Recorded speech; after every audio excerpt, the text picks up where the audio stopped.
Hello students, let's resume our English quick revision series. So यहाँ तक हम लोग कर चुके थे लास्ट वीडियो में। नेक्स्ट हमारा टॉपिक अब स्टार्ट होता है preposition. So without wasting time let's start. Only PYQs ही हैं जो भी लास्ट एग्जाम्स में आए हुए हैं 8 to 10 ईयर्स के, वही सभी हैं इसके अंदर। देखिए, fill in the blanks with appropriate preposition. You must be content dash what you have. तो कंटेंट देखिए, कुछ प्रेपोजिशन होती हैं जो फिक्स्ड होती हैं, जो पर्टिकुलर वही ही उसके साथ यूज होती हैं, वर्ड के साथ, मेन वर्ड के साथ। और कुछ होती हैं जो कंडीशंस के अकॉर्डिंग या सिचुएशंस के अकॉर्डिंग, प्लेस के अकॉर्डिंग जो है उनका डिफरेंट यूज होता है, उनका प्रेपोजिशन चेंज हो जाती हैं। तो यहाँ पर आएगा कंटेंट के साथ आता है with. Clear. Next is I hope to finish the work dash new year's day.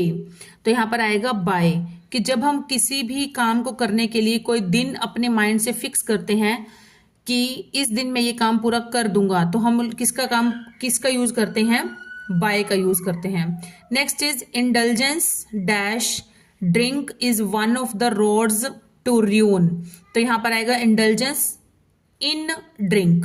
Indulgence in drink आएगा, इसके साथ आएगा इन, क्योंकि कोई भी कलर या शेप या साइज जो होता है उसके साथ हम लोग यूज करते हैं, इन का यूज करते हैं। Next is the plaintiff was dash when the suit was dismissed. तो यहां पर क्या आएगा? ऑप्शंस देखते हैं हम लोग। पुट आउट का मतलब होता है ले समथिंग आउट। पुट इन का मतलब होता है इंटरप्ट करना। पुट अप विद कुछ बर्दाश्त करना। पुट ऑन मतलब कोई कपड़ा या कोई ज्वेलरी पहनना, और पुट ऑफ होता है कोई कपड़ा या ज्वेलरी उतारना।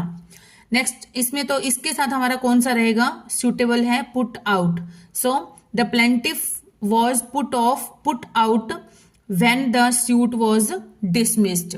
Next is the motor vessel Victoria is bound dash नेप्लिस। तो यहां पर रहेगा फोर। क्या आएगा यहां पर?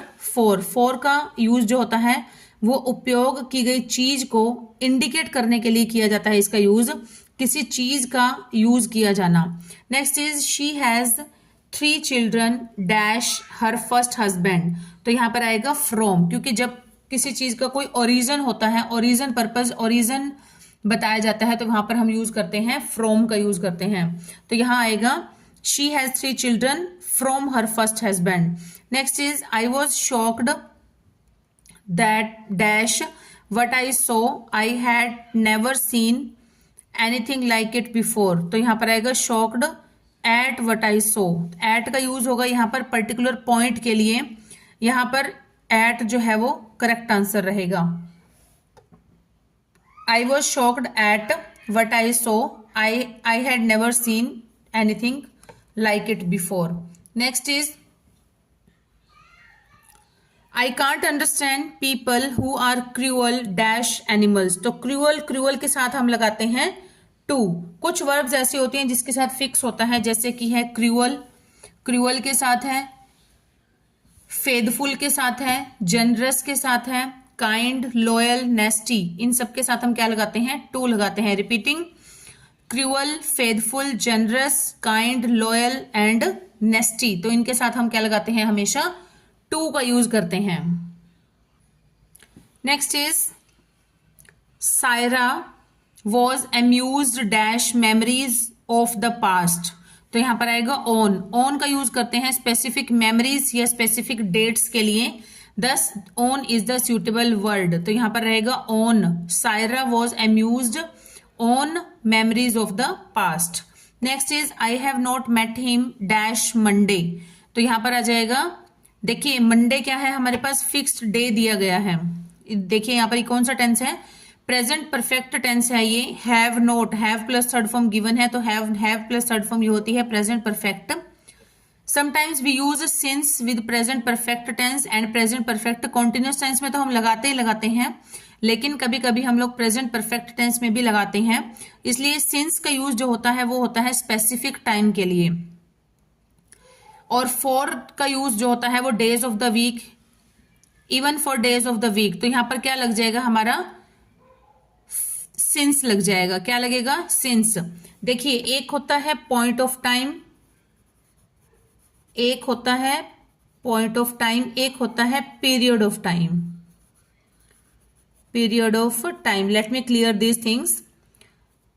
जिनको अच्छे से क्लियर करना है वो समझ लेना ध्यान से। एक होता है पॉइंट ऑफ टाइम, एक होता है पीरियड ऑफ टाइम। पीरियड का मतलब क्या हो गया? एक time period, particular time period. उसमें से 10 सेकंड्स भी हो सकता है, 10 मंथ्स भी, 10 seconds, 10 minutes, 10 hours, 10 days, 10 months, 10 weeks, कुछ भी हो सकता है। ठीक है, तो वो तो हमारा हो जाता है एक पर्टिकुलर टाइम पीरियड की, जैसे 10 मिनट के लिए, 10 सेकंड के लिए, 10 घंटे के लिए, या 10 सप्ताह के लिए, 10 साल के लिए, वो हमारा हो जाएगा एक टाइम पीरियड हो जाएगा पर्टिकुलर। तो अगर यहां पर होता कि 2 डेज, तो हम क्या लगाते? यहां पर 4 लगाते।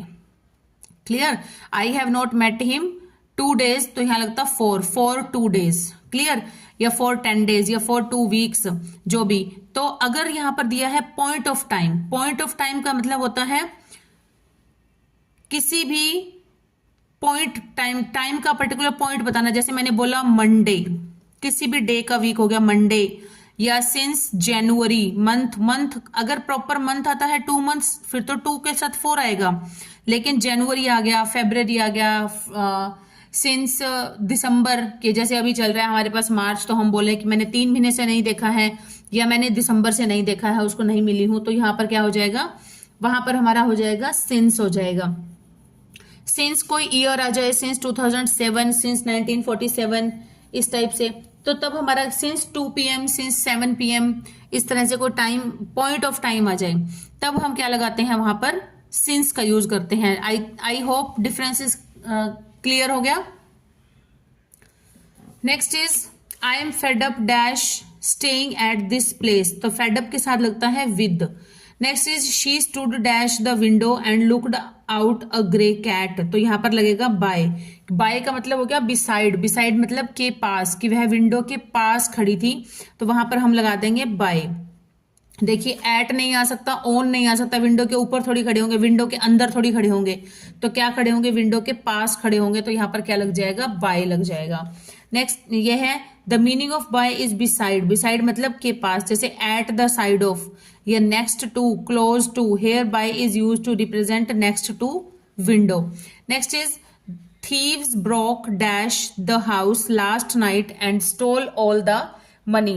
जब ऐसा कुछ आता है कि जो चोर थे वो जबरदस्ती पिछली रात घर के अंदर घुस गए, ठीक है, तो हम क्या लगाते हैं? इनटू। किसी भी पर्पज के लिए कोई चोर जो थे, वो चोर तो चोरी करने के पर्पज से, मतलब घर के अंदर जबरदस्ती घुस गए, एंटर कर गए, तो उसको हम बोलते हैं broke into. Into is used when something or someone is going or being put into another location. Next is please pay attention dash what the speaker is saying, तो यहां पर ऐसे सेंटेंस में आएगा to. Please pay attention to what the speaker is saying. Next is the phrase है come across, इसका meaning क्या है? फ्रेज है कम अक्रॉस, इसका मीनिंग है टू मीट और find by chance. Come across मतलब आप कहीं से जा रहे थे, तो अचानक से ही कोई और भी आपका, कोई आपके किसी गांव का, या आपके किसी, जैसे आपके ननिहाल के गांव का, या आपके कोई पुराना दोस्त जो पहले किसी कॉलेज में या स्कूल में आपके साथ पढ़ता था, तो वो एकदम से आपके सामने आ जाता है, तो उसके लिए हम बोलते हैं कम अक्रॉस, कि अचानक से वो मुझे वहां मिल गया। तो बाय चांस जब कुछ होता है, to meet or to find by chance. Next is I don't know we are how we are going to cope up with the cold during the winters. तो ये देखिए एचटेट टीजीटी में आया हुआ क्वेश्चन है, ये 2021 का। नेक्स्ट इसमें है कि I don't know how we are going to cope up with the cold during winters, तो यहां पर हो जाएगा put up with. Cope up with का मतलब होता है पुट अप विद, मतलब कुछ सहन करने की आदत, सहन करना। नेक्स्ट कठिन परिस्थिति, जैसे बहुत ज्यादा सर्दी होती है कहीं पर, आप कहीं गए विंटर्स के टाइम में ही कहीं आप घूमने चले जाते हैं पहाड़ों पर, तो वहां पर तो और भी ज्यादा टेम्परेचर डाउन होता है, बहुत ज्यादा ठंड होती है, तो ऐसी कंडीशंस में हम बोल सकते हैं कि cope up with. Cope up with means, put up with means कि कठिन परिस्थिति से सफलतापूर्वक निपटना। Next is they walked dash the footpath until they came to a bridge. They walked, तो यहाँ पर क्या आएगा कि वो जब तक वे ब्रिज तक, पुल तक नहीं पहुंच गए तब तक वे फुटपाथ के साथ साथ ही चलते रहे। तो फुटपाथ के साथ साथ, साथ साथ के लिए क्या लगा देंगे हम, अलोंग। क्या लगा देंगे, अलोंग। देखिए अंडरस्टूड भी होता है, फुटपाथ के अंदर थोड़ी चलेंगे, फुटपाथ के अंदर थोड़ी चलेंगे, तो यहाँ पर सिंस भी नहीं आएगा, तो यहाँ पर क्या बनता है, अलोंग ही बनता है सही उत्तर इसका। नेक्स्ट है the room was empty dash for a chair in the corner, तो यहाँ पर क्या बनेगा कि जो रूम था वो कॉर्नर में एक चेयर रखने के अलावा जो था बाकी सारा एम्प्टी था, मतलब एक चेयर ही रखी हुई थी, उसके अलावा बाकी सारा रूम जो था बिल्कुल खाली था। तो ये उसके लिए क्या आ जाएगा वहां पर, एक्सेप्ट। एक्सेप्ट मतलब होता है के अलावा या के सिवाय। एक्सेप्ट, एक्सेप्ट के अतिरिक्त होता है। एंड का मतलब हो गया और, बिटवीन हो गया दो लोगों के बीच, और बिहाइंड हो गया पीछे। तो इन सबके लिए में से सूटेबल कौन सा रहेगा कि एक कुर्सी को छोड़कर, मतलब एक कोने में एक कुर्सी ही रखी हुई थी, उसको छोड़, उसके अलावा जो था ये उसको छोड़कर बाकी सारा कमरा खाली था। तो क्या आंसर रहेगा, एक्सेप्ट रहेगा इसका right answer.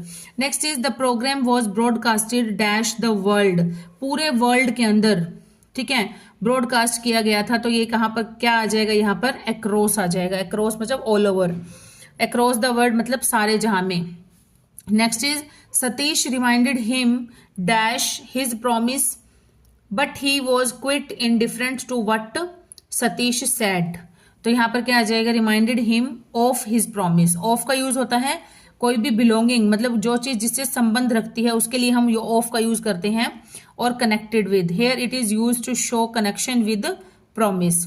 Next is although he worked very hard dash get first class marks, तो ऑल्दो जहां पर लगेगा वहां पर बट नहीं आएगा, क्या लगेगा, येट लगता है, तो येट का यूज हो जाएगा येट ही डिड नॉट। देखिए यहाँ पर वर्कड हार्ड है, मतलब पास्ट टेंस का यूज किया गया है, तो ऑब्वियस बात है यहाँ पर भी कौन सा टेंस होगा, पास्ट टेंस का यूज होगा।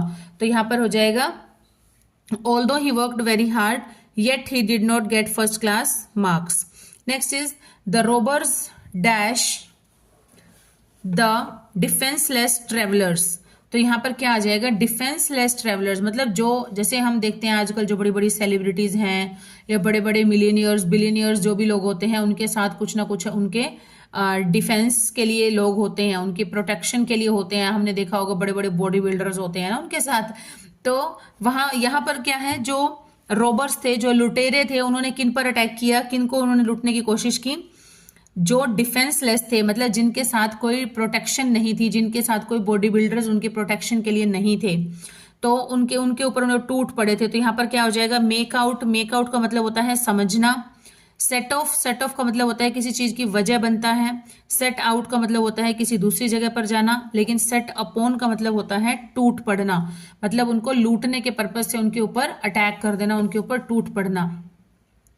नेक्स्ट है he was here dash last week, ठीक है, he was here last week, तो यहाँ पर कोई भी जो हमारा प्रपोजिशन है कोई भी नहीं आएगी, नो नीड, यहाँ रहेगा ही was here last week, simple. Next है choose the one which best express the meaning of the given, मतलब इसका सेम बताना है, सिनोनिम बताना है। कंडेमन, कंडेमन का क्या रहेगा, ये रहेगा ब्लेम, कंडेमन का रहेगा ब्लेम। देखिए इसमें तो कोई इफ बट नहीं होती है, जो भी हमारे सिनोनिम एंटोनियम या इस तरह के शब्द होते हैं इसको तो हमें एज इट इज ही लर्न करना पड़ता है। इनको जितनी बार बार बार वीडियो देखेंगे आप, इनको राइट डाउन कर लीजिए अपनी नोटबुक के अंदर भी, आप राइट डाउन कर सकते हैं, जिससे कि फिर आपको उनको बार बार रिवाइज करना आपको इजी हो जाएगा, और एक बार लिख लेते हैं तो फिर वो याद भी अच्छे से रह जाता है। कंडेमन, कंडेमन का सेम होता है ब्लेम करना, दोष करना। मैग्नेनिमोस, मैग्नोनिमोस इसका मतलब होता है सेल्फिश, सेल्फिश ये इसका अपोजिट बताना है। ये ऊपर वाला सिनोनिम था, सेम बताना था, नीचे वाले का अपोजिट बताना है, एंटोनियम बताना है। तो मैग्नोनिमोस इसका मतलब होता है उदार, मतलब बहुत ही अच्छे दिल का व्यक्ति, लेकिन इसका अपोजिट होता है सेल्फिश। मैग्नोनिमोस का जनरस, ये इसका सेम हो जाएगा, सिनोनिम हो जाएगा, लेकिन सेल्फिश इसका क्या हो जाएगा, अपोजिट हो जाएगा। Next is in the following questions one of the alternative choose the one which best conveys the meaning, meaning बताना है, मतलब इसका जो सिनोनिम वर्ड है वो बताना है। रेक्टिफाइड, रेक्टिफाइड का सिनोनिम क्या रहेगा देखते हैं, इसका रहेगा इररिपेयरेबल, इसका है इररिपेयरेबल मतलब that which can not be rectify और मेड गुड, मतलब जिसको बदला ना जा सके, जिसको सुधारा ना जा सके, उसके लिए वर्ड क्या हो जाएगा? इररिपेयरेबल। इररिपेयरेबल, तो यहां पर वर्ड हो जाएगा that which can not be rectified और मेड गुड। इसका, इस पूरी फ्रेज का मीनिंग वन वर्ड में अगर हम लिखें तो हो जाएगा irreparable. Next is fill in the blanks with appropriate preposition choosing one from four alternatives given below। ये पूरा पढ़ना पड़ता है स्टूडेंट्स, क्योंकि कहीं पर सिनोनिम पूछ लिया जाता है, कहीं पर एंटोनिम पूछ लिया जाता है।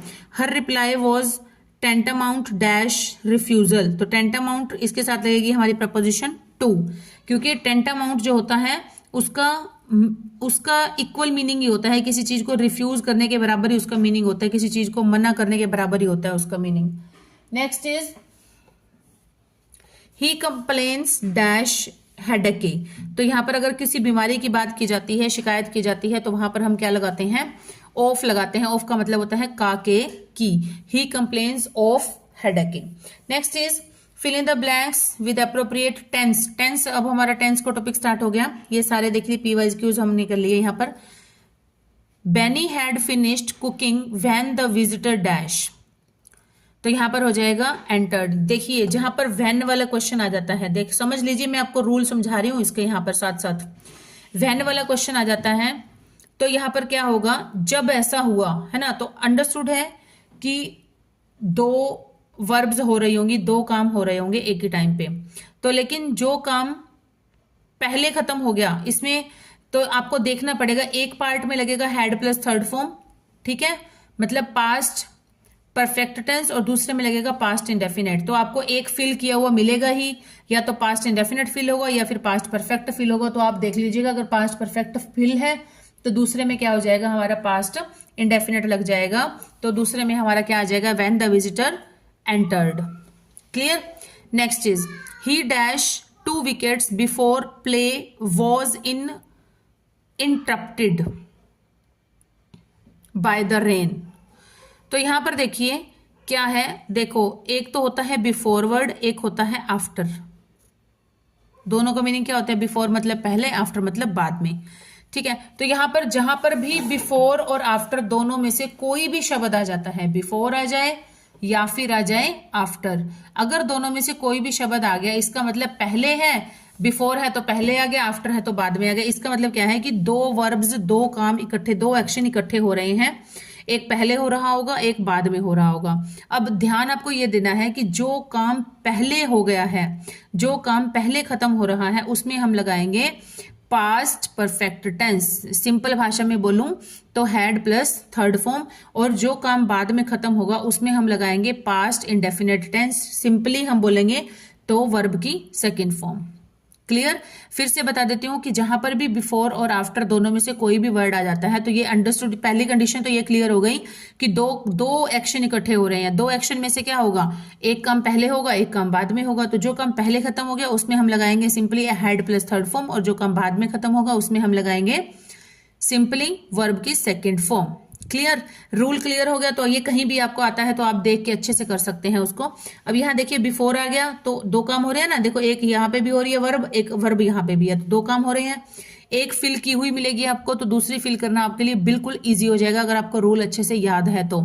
यहाँ पर वॉज दिया है, देखो देंगे तो कुछ ना कुछ कंफ्यूजन वाला ही, बच्चे वॉज देखेंगे तो अगर ये प्रेजेंट पास्ट कंटिन्यूस होता तो वॉज वर्ब के साथ, वर्ब की फर्स्ट फॉर्म के साथ आईएनजी होना चाहिए था, बट यहां पर क्या है? वॉज ही मेन वर्ब है, दूसरा कुछ भी इसके साथ मेन वर्ब नहीं है। इसका मतलब क्या है? वॉज मेन वर्ब है, और वॉज जो मेन वर्ब है वो इज एम आर की क्या है? पास्ट फॉर्म है वॉज। क्लियर? यहां पर वर्ब की सेकेंड फॉर्म आ गई तो दूसरी जगह क्या आ जाएगा? हैड प्लस थर्ड फॉर्म आ जाएगा। तो ही के साथ यहाँ पर देखिए टुक है, ये गलत है, टेकन है, टेकन अकेला कभी वैसे ही नहीं आता, हैज टेकन भी नहीं आएगा, क्या आएगा? हैड प्लस थर्ड फॉर्म, तो आंसर रहेगा had taken. Clear? Next is ही select the sentence which is grammatically wrong. जो ग्रामेटिकली रॉन्ग है उसको हमने देखना है। ये देखो सेकंड देखो, the man complained that his cycle had been stolen. The man complaint बिल्कुल ठीक है, ये नरेशन बना हुआ है, इंडायरेक्ट स्पीच है, यहाँ पर सेकंड फॉर्म है, यहाँ पर क्या है? Had been plus third form है। बिल्कुल ठीक है ये। नेक्स्ट है I will come if you invite me. तो यहाँ पर क्या है, इफ वाला सेंटेंस है, कंडीशनल सेंटेंस है। एक पार्ट में क्या है फर्स्ट फॉर्म, दूसरे पार्ट में क्या है will plus first form. Future simple future है, एक पार्ट में सिंपल प्रेजेंट है, तो बिल्कुल ठीक है, ये भी रूल के अकॉर्डिंग फर्स्ट रूल है। नेक्स्ट है he will certainly pass the test. तो ये भी कंडीशन के अकॉर्डिंग बिल्कुल ठीक है, लेकिन गलत। यहां देखते हैं इसमें क्या प्रॉब्लम है। He had gone to the pictures last night. देखिए वर्ड्स होते हैं, कुछ पर्टिकुलर रूल्स होते हैं हर एक लैंग्वेज की ग्रामर के अंदर। तो यहां पर क्या है कि लास्ट, एगो, बिफोर तो मैंने आपको बता दिया, बिफोर आफ्टर वाला तो लास्ट, एगो, येस्टरडे। ठीक है, इस तरह से अगर शब्द आ जाते हैं तो वहां पर हम क्या लगाते हैं, सिंपल पास्ट लगाते हैं, मतलब वर्ब की सेकंड फॉर्म लगाते हैं। तो यहाँ पर हैड प्लस थर्ड फॉर्म दिया है, तो यहाँ पर ये प्रॉब्लम है, इसलिए यहाँ पर ये हो जाएगा राइट आंसर। और ये सेंटेंस है रोंग। रोंग ही हमें बताना था कौन सा रोंग है। इसका राइट वर्जन क्या होगा, he went to the pictures last night. Clear. Next is select the sentence which is grammatical wrong. तो हम बी पार्ट से देखते हैं। He returned home from London last March. Last March, last आ गया अभी अभी मैंने आपको बोला, तो क्या लगेगी, सिंपल पास्ट लगेगी, मतलब वर्ब की सेकंड फॉर्म। तो ये बिल्कुल सही है, ही रिटर्न्ड लगा हुआ है। Take care that you are not cheat, ये भी बिल्कुल ठीक है। I went to Mumbai recently, बिल्कुल ठीक है। लेकिन यहां पर देखते हैं I am waiting here since morning. अब देखो जहां पर भी सिंस और फॉर लगाकर टाइम आ जाता है, वो किसका सेंटेंस होता है, वो हमारा सेंटेंस होता है परफेक्ट कंटिन्यूअस का। तो वो प्रेजेंट परफेक्ट भी हो सकता है, पास्ट परफेक्ट भी हो सकता है, फ्यूचर भी हो सकता है, वो पूरे सेंटेंस की कंडीशन पे डिपेंड करता है। तो यहां पर हम क्या लगा देंगे, आई एम वेटिंग, तो बिल्कुल गलत है, क्योंकि यहां पर सिंस फॉर लगाकर टाइम है, तो यहां पर लग जाएगा हैव बीन वेटिंग। तो ये राइट सेंटेंस बनेगा। यही ए जो है हमारा, ये राइट आंसर है, क्योंकि हमें रोंग सेंटेंस बताना था, तो यही सेंटेंस रोंग है। इसको राइट करेंगे तो कैसे करेंगे, I have been waiting here since morning. Clear. Next is students, ये थोड़ा सा लाइट है प्रिंटिंग, यहाँ पर इसी बुक में ही ऐसी है, तो आप ध्यान से सुन लीजिएगा मेरी बातों को। The tomorrow I dash office early to attend a meeting. अब टमोरो है, टमोरो कहाँ पर आता है, फ्यूचर में आता है, फ्यूचर के लिए यूज होता है। तो सिंपल फ्यूचर में हम क्या लगा देंगे, I will leave office early to attend a meeting. Next is sentence given below contains one और मोर मिस्टेक्स। मिस्टेक्स हैं तो ये बतानी है आपको कौन सा राइट आंसर है। The man dies of dengue. देखो डाइज जो एक वर्ब होती है, डाई डाई डाई जो एक वर्ब है, डाई के साथ जो प्रेपोजिशन यूज होती हैं वो यूज होती हैं ऑफ, फॉर और इन। ठीक है, आप इसको मत देखिए, इसको देखिए पहले जो मैं समझा रही हूं। तो ऑफ का यूज होता है जहां पर भी कोई डिजीज या कोई सी बीमारी के बारे में बताया जाए, वहां पर हम लगाते हैं डाई ऑफ। जैसे the old man died of cancer, the old man died of dengue, the old man died of Covid. Okay, तो वहां पर हम लगा देंगे ऑफ। क्लियर, बिल्कुल क्लियर। नेक्स्ट हमारा हो जाएगा फॉर। फॉर का यूज हम तब करते हैं जब कोई पर्सन, कोई बंदा जो है, पर्सन जो है वो किसी जिस पर्पस के लिए मरता है, पर्पस के लिए, जैसे देश के लिए कोई शहीद हो गया है ना, तो वहां पर हम लगाते हैं फॉर। क्लियर। अब ये बच्चा इन का यूज हम तब करते हैं जब कहां पर कोई ईयर का नेम दे दिया जाए। जैसे मैंने बोला the old man died in 1947, the Mahatma Gandhi died in, जो भी आप मतलब जितने भी आप यहाँ पर 1948 है उनका, तो लेकिन जितने भी ईयर पूछे जाएंगे, अकेला ईयर होगा तो आपको ये लगाएगा। और ऑन भी लगता है, ऑन लगता है जब कोई डेट दी जाए प्रॉपर। ठीक है, डेट दी जाए, जैसे Mahatma Gandhi died on 30th January. Clear, difference समझ आ गया सबका। डाई ऑफ लगता है जब कोई डिजीज का नाम हो, कोई बीमारी का नाम हो, वहां पर हम लगाते हैं ऑफ। डाई के साथ ऑफ लगता है। डाई फॉर लगता है जहां पर कोई पर्पस हो, जैसे कोई देश के लिए शहीद हो गया। नेक्स्ट है इन का यूज कब करते हैं, जब अकेला ईयर दिया गया हो, अकेला ईयर हो मतलब डेट ना हो या कोई डे भी ना हो प्रॉपर, तो हम अकेला इन लगाते हैं। अकेले साल वर्ष दिया गया हो, जैसे died in 2005, died in 1940 7 whatever. और ऑन तब लगाते हैं जब हमें पर्टिकुलर डेट भी दी गई हो या पर्टिकुलर डे दिया गया हो, डे हो या डेट हो, जो भी हो, तो हम ऑन का यूज करते हैं। समझ आ गया? तो यहाँ पर डेंगू दिया गया है, डिजीज के लिए दिया गया है, तो यहाँ पर क्या लग जाएगा हमारा? ऑफ लग जाएगा। लेकिन डाइज का मतलब तो ये हो गया ना कि सिंपल प्रेजेंट हो गई। सिंपल प्रेजेंट मतलब जो रूटीन वर्क होता है, तो बंदा एक ही बार मरता है जिंदगी में, रोज रोज थोड़ी मरता है एक्चुअल में तो। ठीक है, तो यहाँ पर क्या लग जाएगा? डाइड आ जाएगा कि जो इंसान है या जो व्यक्ति है, जो आदमी है, वो डेंगू के कारण जो है उसकी मृत्यु हो गई तो एक बार हो गई उसकी, तो वहां पर लगता है सिंपल पास्ट, तो लगेगा the man died of dengue. Clear?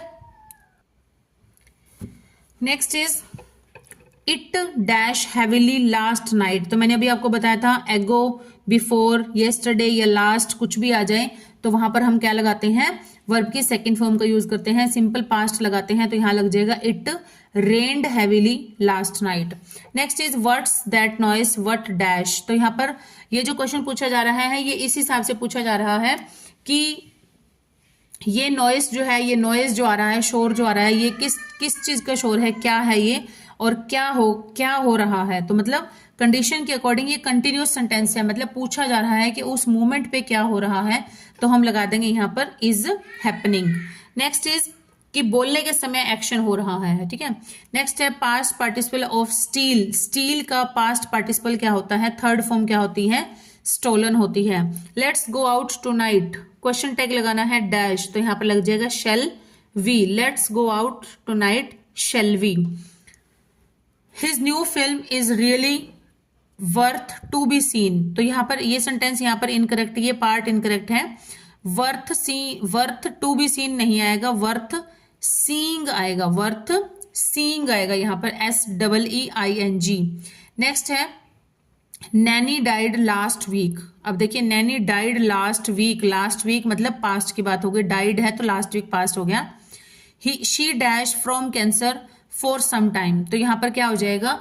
Understood है कि जो वो पहले से ही कैंसर से पीड़ित थी, तो सफर कर रही थी, तो यहाँ पर क्या हो जाएगा हमारा? हैड बीन सफरिंग आ जाएगा। इज सफरिंग नहीं आ सकता, सफर्स नहीं आ सकता, सफरिंग अकेला तो वैसे ही नहीं आता है बिल्कुल भी, तो बचा क्या हमारे पास? Had been suffering. Next sentence is my car dash for the third time since I got it. Since I got it, तो यहाँ पर क्या लगेगा? Has broken out. कई बार क्या होता है कि हम परफेक्ट टेंस के साथ भी, आपको पहले बताया था, सिंस का यूज करते हैं और सभी विद्यार्थी जो है वो कंफ्यूज हो जाते हैं। यहाँ पर क्या है? प्रेजेंट परफेक्ट कंटिन्यूस टेंस है, यहाँ पर भी कंफ्यूज करने के लिए प्रेजेंट परफेक्ट के साथ ही सिंस का प्रयोग दिया गया है, परंतु यहाँ पर प्रेजेंट परफेक्ट का यूज होगा। देखो since I got it, sentence की जो सेंस होती है उसको भी समझना जरूरी होता है कि माई car dash for the third time, तो यहाँ पर हो जाएगा हैज ब्रोकन डाउन। क्या आएगा? Has broken down. Next is he is going every day for a morning walk with his friend and neighbours. तो यहाँ पर क्या हो जाएगा? कौन से पार्ट में गलती है, कौन सा पार्ट जो है वो गलत है? वो है हमारा इज गोइंग। देखिए क्योंकि एवरीडे है, एवरीडे होता है, इसका मतलब कोई ना कोई हैबिट है, रूटीन वर्क है, तो वहां पर हम क्या लगाते हैं? प्रेजेंट इंडेफिनिट लगाते हैं। प्रेजेंट इंडेफिनिट मतलब होता है वर्ब की main form, first form, main verb की फर्स्ट फॉर्म या फिर फर्स्ट फॉर्म के साथ SAIN, वो डिपेंड करता है हमारे सेंटेंस के सब्जेक्ट पर। तो यहाँ पर ही है, ही के साथ लग जाएगा goes. He goes every day for a morning walk with his friend and neighbours. Next is he has dash the world a great deal. तो यहाँ पर क्या लग जाएगा? ही हैज आ गया, तो यहाँ पर क्या लगेगा? हैज के साथ हमें जो फ्रेज है वो बतानी है। नोक्ड डाउन है, नोक्ड इन है, नोक्ड अबाउट, नोक्ड अप। तो इनका मीनिंग देखते हैं हम लोग क्या है कि नोक्ड डाउन का मतलब होता है नीचे गिरा देना। नोक्ड डाउन का मतलब क्या होता है? नीचे गिरा देना। नोक्ड अबाउट का मतलब होता है के बारे में दस्तक देना। नोक्ड इन का मतलब होता है में दस्तक देना। और नोक्ड अप का मतलब होता है खटखटाया। नोक्ड अप का मतलब होता है खटखटाया। तो यहाँ पर क्या हो जाएगा? कौन सा हमें सही लगता है? तो हमें सही लगता है के बारे में दस्तक देना, के बारे में बताना। He has knocked about the world a great deal. Next is I dash this office last month. अब लास्ट मंथ आ गया तो लास्ट में मैंने आपको बार बार बताई है ये बात, जहां पर भी ये लास्ट आ जाएगा, एगो आ जाएगा या फिर आ जाएगा हमारा यस्टरडे, वहां पर हम क्या लगाते हैं, सिंपल पास्ट लगाते हैं, सिंपल पास्ट लगाते हैं। तो पास्ट, सिंपल पास्ट या पास्ट इंडेफिनिट एक ही बात होती है, तो मतलब होता है कि वर्ब की सेकंड फॉर्म। तो यहां लग जाएगा joined, I joined this office last month. Next is the news reports had been dash censored. तो यहां पर क्या हो जाएगा, हैवीली, हैवीली लग जाएगा। The news reports had been heavily censored. Next is the train dash any moment. तो train dash any moment मतलब ये जो ट्रेन है वो किसी भी टाइम आ सकती है, आएगी। तो विल अराइव्ड तो वैसे ही अपने आप में ही गलत है, ठीक है, और अराइविंग भी अपने आप में गलत है क्योंकि विल के साथ अराइव्ड नहीं आता, और अराइविंग जो है वो अपने आप में गलत है क्योंकि अकेला अराइविंग कभी नहीं आता बिना हेल्पिंग वर्ब के।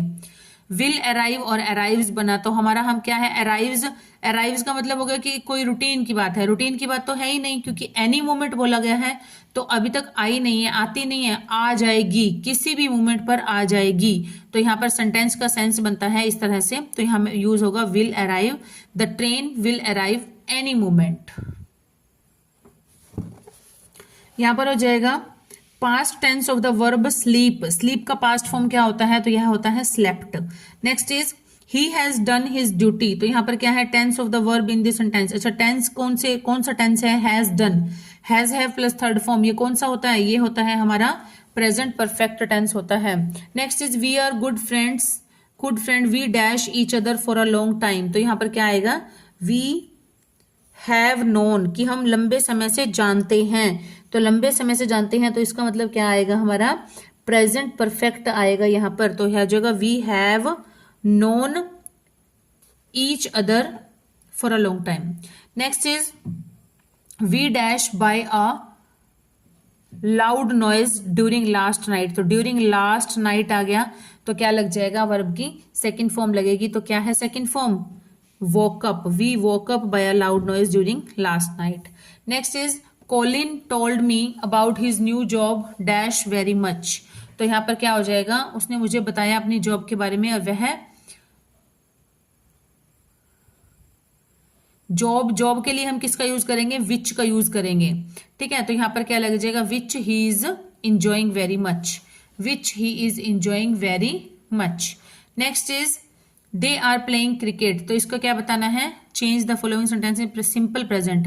सिंपल प्रेजेंट में बताना है। पहले तो ये बताओ कि इसमें कौन सा टेंस यूज हुआ है, इसमें कौन सा टेंस यूज हुआ है, दे आर प्लेइंग क्रिकेट। तो is am are plus first form plus ING, ये किस में होता है, ये होता है हमारा प्रेजेंट कंटिन्यूअस में, लेकिन हमने चेंज करना है इसको सिंपल प्रेजेंट में। सिंपल प्रेजेंट में क्या होता है, या तो मेन वर्ब की फर्स्ट फॉर्म आती है या फिर फर्स्ट फॉर्म के साथ एस या ईएस आता है। अगर सब्जेक्ट सिंगुलर होता है तो हमारी मेन वर्ब के साथ एस या ईएस लगता है। अगर हमारा सब्जेक्ट प्लूरल होता है, बहुवचन होता है, तो हमारी मेन वर्ब जो है वो अकेली आ जाती है, उसके साथ कुछ भी यूज नहीं होता है। तो यहाँ पर दे है, दे क्या होता है, प्लूरल है अपने आप में, तो ये लग जाएगा simply play, they play cricket. Next is mister Miller does not like dash waiting.